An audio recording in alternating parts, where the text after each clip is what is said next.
Timéo a trouvé son bonheur dans le nouvel espace lecture et culture récemment inauguré dans les locaux de l'ADMR à Nomexy et il en connaît par cœur le fonctionnement. Personne n'a besoin d'acheter comme dans les magasins ou dans les bibliothèques. Et là, tu peux lire quand tu veux.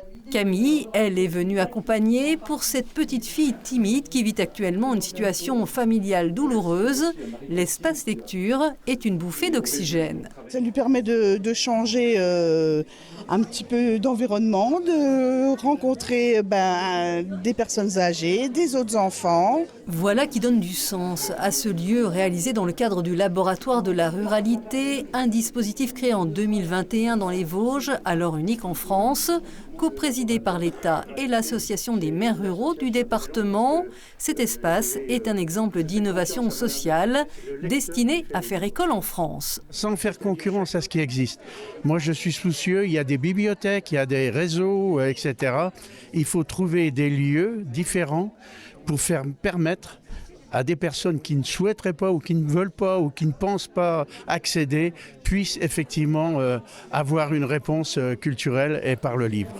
Et pour fournir des livres neufs à moindre coût, les initiateurs ont fait appel à l'ONG Biblionef qui œuvre dans une centaine de pays. Et je peux vous dire d'expérience, après toutes ces années, que la rencontre avec un livre peut produire des miracles et donner des résultats qu'on n'aurait jamais imaginés. Des livres de qualité financés par l'État et destinés également à être nomades.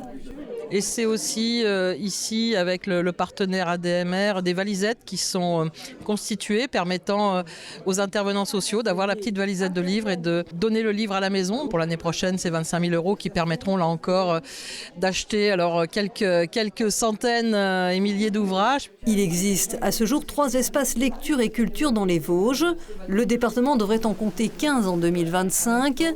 Le laboratoire vosgien de la ruralité poursuit ses actions dans le domaine de la culture, mais aussi des mobilités, de la transition écologique et de la rénovation du bâti en zone rurale.